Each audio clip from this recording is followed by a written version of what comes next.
Hello everyone, welcome to GrowMed. Welcome back to the revision session of the gynecology, and this one is the part 4 video in which we will be discussing about the diseases like the amenorrhea, abnormal uterine bleeding, infertility. So already in the last 3 videos I have discussed about the cancers, then the Mullerian agenesis, then the congenital diseases and the normal anatomy. So today we will be discussing about the remaining topics and we will finish our revision of the gynecology.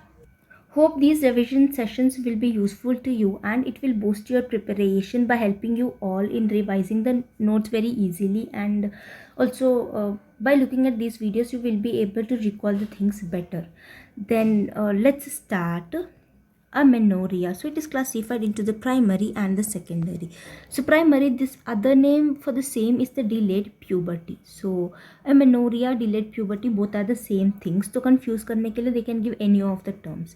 Then secondary amenorrhea, we call it when there is absent menses for 3 cycles or for 3 months. तो 3 cycles will be absent of 3 months because किसी किसी females की जो cycle रहती है it will be like more than 45 days में होती है या फिर 40 डेज में होती है, तो ऐसे में 3 मंथ्स कवर नहीं हो पा रहे हैं ना, इसीलिए 3 साइकिल्स मिसिंग है या फिर 3 मंथ्स मिसिंग है periods, then we will be calling it as a secondary amenorrhoea. Then secondary amenorrhoea के लिए द मोस्ट कॉमन कॉज पूछा गया है, it will be the pregnancy the first. The second most common cause will be the PCOS and the third will be the Asherman syndrome. तो ये काफ़ी controversial सा question है, पता नहीं इसका एग्जैक्ट आंसर क्या होना चाहिए क्योंकि प्रेगनेंसी तो चलो ठीक है मोस्ट कॉमन है, बट PCOS शीहान ये भी तो मोस्ट कॉमन है. अलग अलग बुक्स में अलग अलग आंसर दिया गया है एंड अलग अलग लेक्चर्स जो है अलग अलग आंसर भी बताते हैं. तो NBE वाले क्या सुनना चाहते हैं हमसे ये हमको नहीं पता है. Okay, so this one is quite tricky question. Then investigation क्या क्या करेंगे हम if a female is having amenorrhoea. तो पहले तो हमको नेगेटिव प्रेगनेंसी टेस्ट करना है and if it comes positive मतलब तो फिर पेशेंट प्रेग्नेंट है. तो बाकी if it is negative then we will be doing the other tests. So we will be looking at the secondary characters, secondary sexual characters, then looking at the USG पे हम uterus फिर ovaries, तो ये normal anatomy check करेंगे. Then hormonal test oestrogen progesterone LH FSH. Then primary में क्या होता है, how we will come to know, मतलब कि हम ये डायग्नोसिस या फिर कंक्लूजन पे कैसे पहुंचेंगे कि पेशेंट को क्या है. तो अगर प्राइमरी एमेनोरिया से पेशेंट आ रहा है तो हमने ये सारी चीज़ें कर लिया. Then look at the secondary characters. If secondary character are present then the answer can be Mullerian agenesis और ट्रांसविजाइनल सेप्टम और सर्वाइकल एक्रीजिया. तो ट्रांसविजाइनल सेप्टम है तो we will come to know it in the USG and cervical atresia है तो भी हम USG पे आइडेंटिफाई कर सकते हैं. Mullerian agenesis होगा तो कैसे आइडेंटिफाई करेंगे, ये भी USG पे आइडेंटिफाई करेंगे. यूटेरस एब्सेंट होगी, फिलोपियन ट्यूब एब्सेंट होगी, वेजाइना एब्सेंट होगी और सर्विक्स भी एब्सेंट होगी. देन ट्रांसवेजाइनल सेप्टम में क्या होता है कि पीरियड्स तो आ रहे हैं, called as the cryptomenorrhoea. Periods तो आ रहे हैं बट सेप्टम की वजह से the bleeding is not coming out. तो ये भी पूछा गया है in the past years. And cervical atresia. Then if at all the secondary character are absent then we will be doing the test, hormonal test FSH LH को देखेंगे हम. The reasons can be gonadal dysgenesis, primary ovarian failure, Kallman's syndrome, CNS tumor और testicular feminization syndrome. Testicular feminization मतलब कि यही हो गया ना, टेस्टीज है, फिर absent pubic and axillary hair and USG पे absent uterus है. Okay, so this was about the primary amenorrhoea. Then the secondary amenorrhoea. तो सेकेंडरी में क्या होता है कि पहले तो हम फिर वही करेंगे प्रेगनेंसी की टेस्ट. अगर हमने इसको कर लिया, इसके बाद अगर प्रेगनेंसी टेस्ट नेगेटिव आ रही है then we will be looking at the hormones T4 prolactin. तो if it is increased and if T4 is less then we will be giving the PR progesterone challenge test देंगे हम. If it comes positive और अगर periods आ गए then that will be the PCOS, the cause will be the PCOS. But अगर ये negative आया, progesterone challenge test negative आया, फिर हम oestrogen plus progesterone challenge test करेंगे। If this comes negative then it is the Asherman. तो Asherman मतलब कि एंडोमेट्रियल की स्क्रैपिंग हो गई है, तो एंडोमेट्रियम की जो टिश्यू है वही डिस्ट्रॉय हो गई है, जिसके वजह से एंडोमेट्रियम प्रोलिफरेट नहीं कर पा रहा है, ठीक है। तो ये हो गया एशरमैन। एंड शीहैन मतलब कि पिट्यूटरी की इस्कीमिया की वजह से हो रहा है। तो ये प्रॉब्लम जो है वो हार्मोनल प्रॉब्लम की वजह से ही हो रहा था शीहैन। तो अगर हमने बाहर से हार्मोन दे दिया तो पीरियड्स आ गए पेशेंट के, then it will be the Sheehan syndrome. Premature ovarian failure can be another cause, क्योंकि इसमें से ईस्ट्रोजन और प्रोजेस्टेरॉन रिलीज ही नहीं हो रहे ना, तो रिलीज़ नहीं हो रहे इसीलिए फीमेल के फिर पीरियड्स नहीं आएंगे। तो हम बाहर से हमने ईस्ट्रोजन और प्रोजेस्टेरॉन दे दिया और फीमेल की पीरियड्स आ गई, तो हम आराम से इसको भी डिफ्रेंशिएट कर सकेंगे कि प्रीमेच्योर ओवेरियन फेलियर है and then CNS tumors. So this was a quick overview about the amenorrhea and approach to amenorrhea. So I think you've understood about this things कि हम कैसे अप्रोच करेंगे और कैसे कंक्लूजन पे आएंगे कि फीमेल को क्या प्रॉब्लम है. Then the abnormal uterine bleeding. तो this bleeding not associated with the menstruation called as the abnormal bleeding. तो causes हो सकती है इसकी tumour, infection, pregnancy related, systemic disorders, coagulation defects, drugs and dysfunctional uterine bleeding. So remembered as TIPS CD, a mnemonic to remember it, TIPS CDD. क्योंकि इतनी सारी causes है ना, तो याद रखने में थोड़ी सी मुश्किल हो सकती। ट्यूमर मतलब कि लाइक द फाइब्रॉइड्स हो गया, फिर कोई भी बिनाइन ट्यूमर हो गया बॉडी में, वो सारी भी कॉज करेगी। यूटेरस में कोई ट्यूमर हो गया देन तो ये सारी चीज़ें वो abnormal uterine bleeding कॉज करेगी। Then infection, pelvic inflammatory disease and also various diseases. Pregnancy related भी हो सकती है। Systemic diseases like the hypo and the liver disease. तो हाइपोथायरॉयड मतलब कि थायराइड भी एक इंपॉर्टेंट रोल प्ले करता है मेंस्ट्रुएशन में, तो इसकी भी अगर वैल्यूज़ ऊपर नीचे हो जाएंगी तो it will effect the menstruation.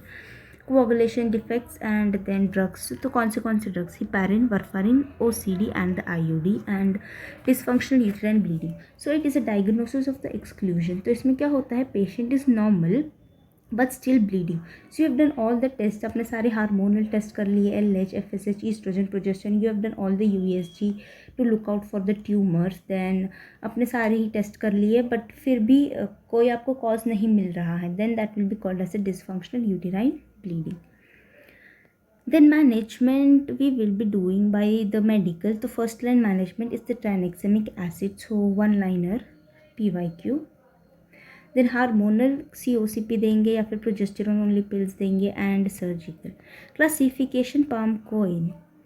तो this is a mnemonic to remember the things. तो मैंने यहाँ पर उसकी पूरी फुल फॉर्म नहीं लिखी थी, so that when ever I see this palm coin I will be recalling it by my self. तो P से आता है पॉलिप्स, A से आता है adenomyosis, leiomyoma, then malignancy, coagulopathies, then ovarian dysfunction, endometrial cancer या फिर endometrial causes, iatrogenic and not yet classified. Okay, so this is the full form of this palm coin and this is a mnemonic to remember this classification of the abnormal uterine bleeding.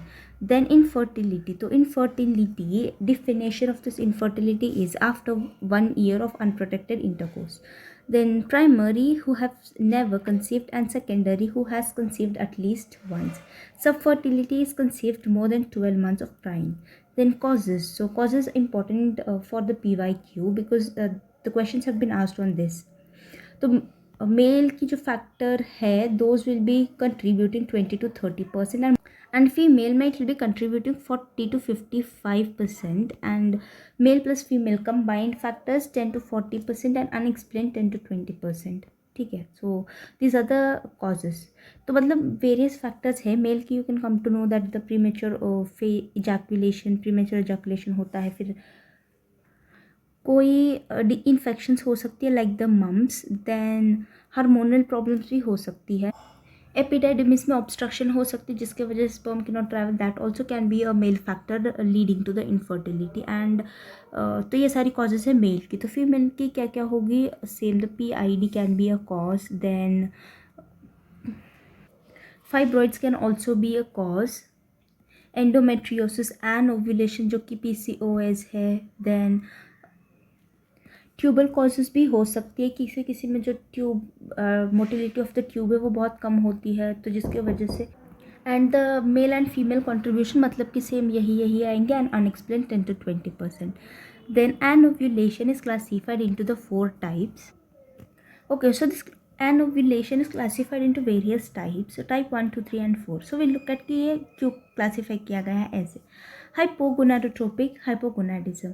तो हाइपोगोनाडोट्रोपिक, hypogonadism मतलब कि दोनों ही hypo है. तो gonadotropins जो है pituitary से वो रिलीज नहीं हो रही है हाइपो, एंड देन जिसके वजह से गोनाड्स भी क्या बोलते हैं वो LH FSH इसकी भी जो रिलीज़ है वो भी नहीं हो रही है. तो गोनाडोट्रोप्स एंड गोनाडोट्रोपिक हार्मोन्स जो भी है वो सारे इफेक्टेड हो रहे हैं. तो most common cause can be the Kallmann syndrome, क्योंकि कैलमैन तो पिट्यूटरी से रिलेटेड है ना. पिट्यूटरी की वजह से there will be defects present, and जिसके वजह से जो हार्मोन्स है उसकी एबनॉर्मेलिटी होने लगेगी.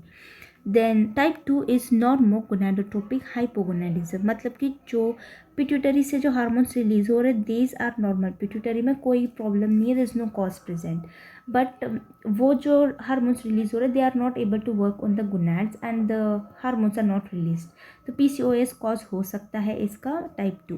Then type 3 hypogonadotropic hypogonadism like premature ovarian failure. तो इसमें क्या हो रहा है कि गोनाडोट्रोपिन जो है पिट्यूटरी जो रिलीज कर रहा है these are high levels, and but still these are not able to act on the gonads, क्योंकि गोनाड्स भी काम नहीं कर रही है. तो प्रीमेचर ओवेरियन फेलियर है, मतलब कि ओवेरियन की फॉलिकल्स रप्चर नहीं कर पा रही है अच्छे से, तो मतलब ओवेरियन फेलियर हो चुका है ना, तो हार्मोन्स रिलीज नहीं होंगी. तो पिट्यूटरी सेंस कर रहा है कि हार्मोन्स की कमी है, जिसके वजह से वो और ज़्यादा रिलीज करने लगेगा. तो hypogonadotropic and hyperprolactinaemia which is classified into the 4 type. तो हाइपरप्रोलैक्टोनीमिया भी कॉज करता है एन ओव्यूलेशन, जिसके वजह से अमेनोरिया भी होता है इसके वजह से. So this is about the anovulation. तो इसको कैसे याद करेंगे हम, देखो फर्स्ट कैटेगरी में क्या है, hypogonadotropic hypogonadism, hypo. Then second में क्या है, नॉर्मोगोनाडोट्रोपिक. तो तीनों में ही हाइपो होता है. फर्स्ट 3 तीनों में गोनाडिज्म जो है हाइपो होने लगता है, बट इसमें क्या होता है डिफ्रेंशिएटिंग फैक्टर इसी में प्रेजेंट है. टाइप 1 में हाइपो, टाइप 2 में नॉर्मो, टाइप 3 में हाइपर, कम, नॉर्मल, ज़्यादा. फिर ये तीनों ही कम कम कम, hypo and type 4 hyperprolactinaemia. Simple है ना, ऐसे याद रख लो तो easily you can able to remember it also and recall also. तो फिर ये इसकी कॉजेज हो गई यहाँ पर. Then moving on to the semen analysis. This one is also a important topic, PYQ. तो कुछ भी दे देंगे, कोई भी एक एनालिसिस दे देंगे and they last which of the following is the normal parameter of the semen analysis, ऐसे करके. तो all except kind of a question भी they can ask, like 4 parameters describe कर देंगे, दे लास्ट कि which of the following is correct, या फिर all of the following are correct except. तो you need to look at this numbers. तो आपको ये नंबर्स बाय हार्ट करने पड़ेंगे. देखो normal pH of the semen will be 7.5, more than 7.2 and it will be the alkaline in nature. Then volume will be more than 1.5 ml, concentration more than 15 ml per million per ml, count more than 39 million, motility more than 40%, morphology more than 4%, and vitality more than 58%. Single most parameter important is the morphology, asked as a PYQ. Okay, so these were the normal semen analysis. Then the diseases related to this, azoospermia. इसमें क्या होता है, the causes will be like testicular infection, cryptorchidism and vascular. तो pre-testicular मतलब कि hormonal problems हो सकती है ना, कोई मतलब मान लो पिट्यूटरी में कुछ स्कीमा वगैरह हो गया तो हार्मोन्स ढंग से रिलीज नहीं हो पा रही, जिसके वजह से जो स्पर्मेटोगोनिया है वो डेवलप ही नहीं हो पा रहे, जिसके वजह से स्पर्म्स नहीं बन पा रहे. तो ये हो गया प्री टेस्टिकुलर. देन टेस्टिकुलर में क्या होता है कि the cause is present in the testicular, either the testicular tumour और the infection can be present in the testis. Then cryptorchidism and vascular causes. The management of ovulation induction, this one is for the infertility. तो ये female mails में तो नहीं करेंगे ना, this one is for the anovulation induction. Then ये infertility के लिए है ट्रीटमेंट. ओके, तो ओव्यूलेशन इंडक्शन हम फीमेल में करेंगे. देन इंट्रायूटेराइन इंसेमिनेशन, ART, जो फुल फॉर्म है असिस्टेड रिप्रोडक्टिव टेक्नोलॉजी, जो वेरियस कैटेगरीज और है इसमें, like the gift, gift, intra cytoplasmic semen, ICSI and the IVF. Then sperm extraction कैसे करेंगे हम, वेरियस कैटेगरीज है, इसकी भी वेरियस टाइप्स है, MESA, PESA, TESA and TESE. तो इसकी फुल फॉर्म्स ऐसे है कि टेस्टिकुलर एस्पिरेशन, एपिडाइडम, ई से epididymis. Then MESC, this one is the best for the sperm extraction. मतलब कि हम ये स्पर्म जो एक्सट्रैक्ट करते हैं अपने, वो क्या बोलते हैं वो, this one is the testis, तो this one is the epididymis. तो एपिडाइडमिस से कर लिया तो एपिडाइडमल स्पर्म एस्पायरेशन हो जाएगा. फिर टेस्टिस से करेंगे तो टेस्टिस से एक्सट्रैक्शन या फिर एस्पायरेशन, ऐसा करके. Then moving on to the PID. PID also a very important topic, and one question can be expected from. Okay, so the PID questions are asked on the causative organism. The most common cause is chlamydia, and chlamydia is indolent. Indolent मतलब silent. तो इसकी जो clinical features है वो जल्दी से वो अपना दिखाता नहीं है, तो ये साइलेंटली जाके बैठ जाता है जेनाइटल में. Then gonorrhoea. गोनोरिया सिम्टोमेटिक, तो मतलब ये सिम्टम्स जल्दी से शो कर देगा अपनी. And treatment for the chlamydia we will be using the doxycycline 100 mg DD into 14 days. And gonorrhoea के लिए सेफॉक्सिटिन एंड सेफोक्टेजिम, तो ये वाली जो है वो डोसेज है इसकी 2 ग्राम एंड 1 ग्राम. IV देंगे 1 shot. 1 shot treatment is enough for the gonorrhoea. Then clinical features, pain, fever, discharge and signs जो है these are important because these will be described in the question. Cervical motion tenderness, तो this one can also be seen with the ectopic pregnancy. तो confusing हो सकता है ये, because pen तो है उसमें भी दिखता है, जो पेल्विक में पेन है वो एक्टोपिक प्रेगनेंसी में भी दिखता है. तो आपको और चीज़ें देखनी पड़ेंगी जो क्वेश्चन में डिस्क्राइब हो रही है, जैसे कि शॉक या फिर हैमरेज या फिर एमेनोरिया, ऐसे करके कुछ डिस्क्राइब कर देंगे. Then adnexal tenderness and uterine tenderness. Then additional criteria used to diagnose it as a PID: endometrial biopsy, increased C-reactive protein ESR, and fever more than 38 degrees Celsius. Elaborate criteria में we will be doing the USG and the laparoscopy. तो इस diagnosis से हमको easily पता लगेगा ना कि क्या प्रॉब्लम हो रही है. लैप्रोस्कोपी तो it is the best investigation for the PID. मतलब लैप्रोस्कोपी से एग्जैक्टली देख लो कि कहाँ पर प्रॉब्लम हो रही है और किस ऑर्गन में इफेक्ट है ये PID का. Then USG. Then this is about the diagnosis. Now इसकी जो वेरियस टाइप्स भी है PID की, लाइक द वेजाइनाइटिस. तो पेल्विक इन्फ्लेमेटरी डिसीज, मतलब कि पेल्विस की सारी ऑर्गन्स आ गई इसमें. Now if vagina only is involve then called as the vaginitis, classified into the bacterial, trichomoniasis and candidiasis.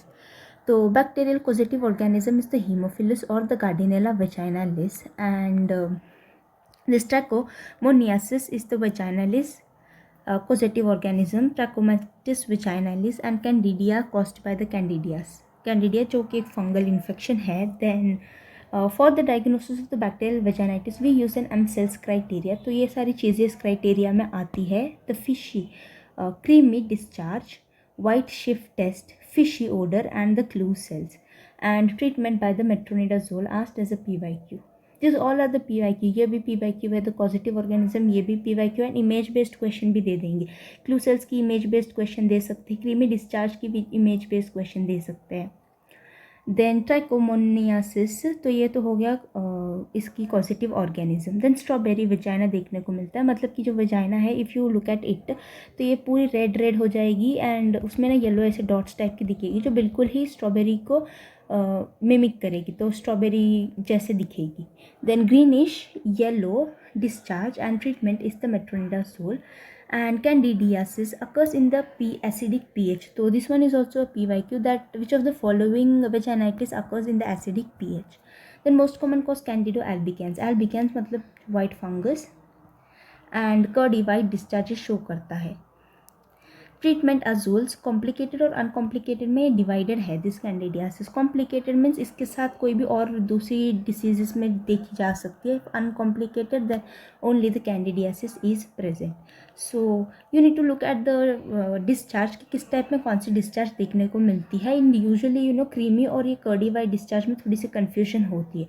Creamy is seen with the bacterial and curd is seen with the candidiasis, and greenish yellow seen with the trichomonas. So इसकी image, let me show you image of this. Okay, so यहाँ पर देखना आप, vagina, bacterial vaginosis, trichomoniasis and ये the yeast infection. तो ये वाली सो चीज़ें हैं। So look at this images here. तो ये वाला है बैक्टीरियल वेजाइनोसिस का। सो ये जो थोड़ी सी इमेजेस है वो कार्टून टाइप की दिख रही है। तो यहाँ पर तो ओरिजिनल इमेजेस तो ये ऐसे दिखेंगी।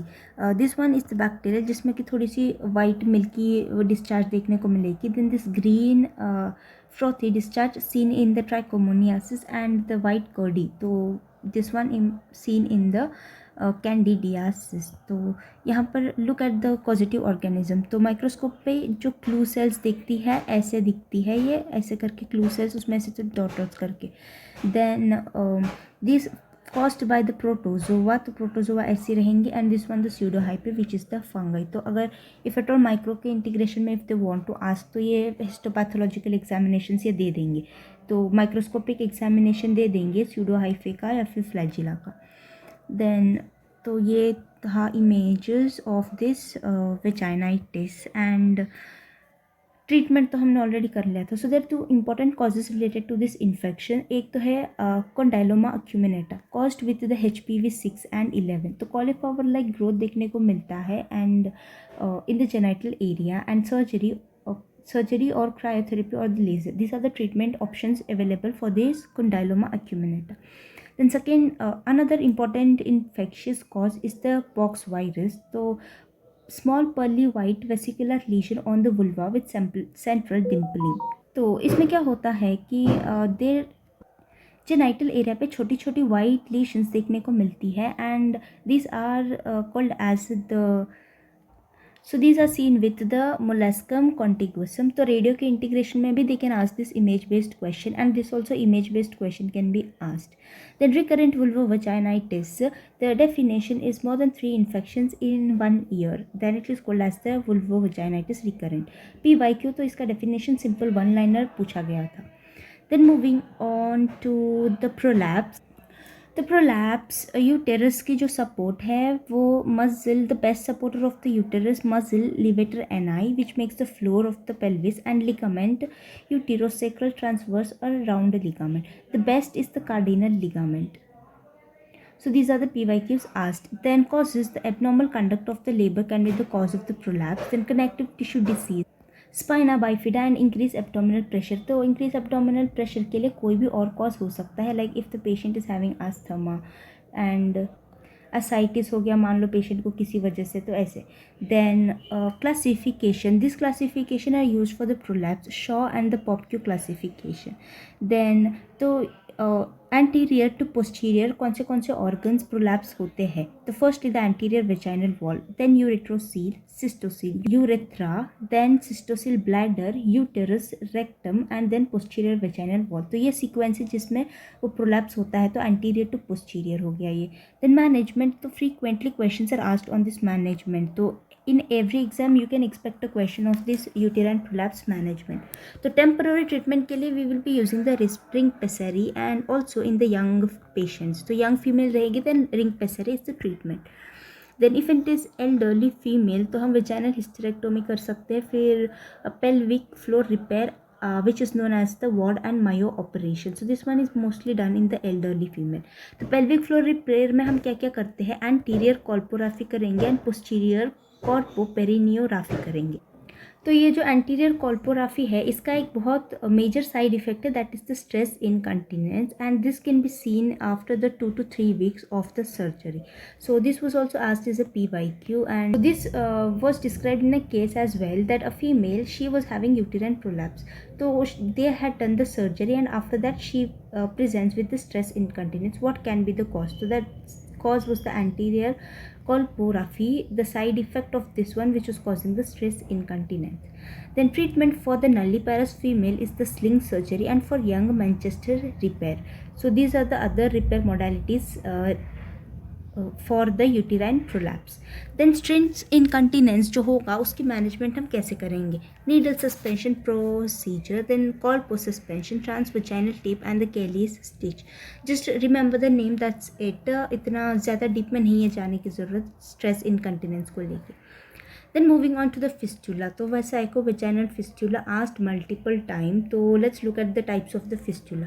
Vesico-vaginal, तो vesico means the bladder, vagina के बीच में एक fistula बन गया, एक pathway बन गया. So this one is the bladder and this one is the vagina, ये uterus आ गया. तो इन दोनों के बीच में एक pathway बन गया जिसके वजह से urine is traveling from this to the vagina, and surgery diagnosis will be doing it by the cystoscopy, and treatment by Sims saucerization 3 circular stitches डालेंगे हम.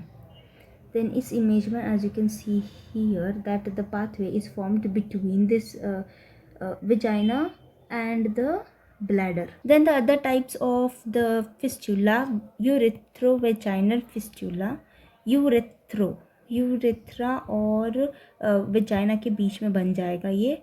यहाँ पर urethro is not visible, that visible. तो then the treatment will be diagnosis, we will be doing it by the intravenous urography, and the rectovaginal fistula, rectum और vagina के बीच में. this one is the rectum, this one is the rectum, this one is the vagina. तो rectovagina के बीच में ऐसे बन जाएगी. Then that will be called as the rectovaginal fistula. Treatment is make complete perineal tear and repair plus colpostomy.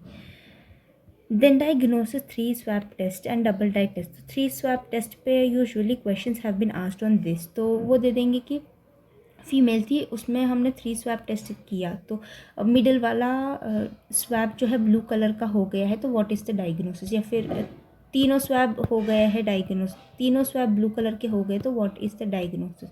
तो ऐसे करके क्वेश्चंस पूछे गए हैं ऑन दिस 3 स्वैब टेस्ट.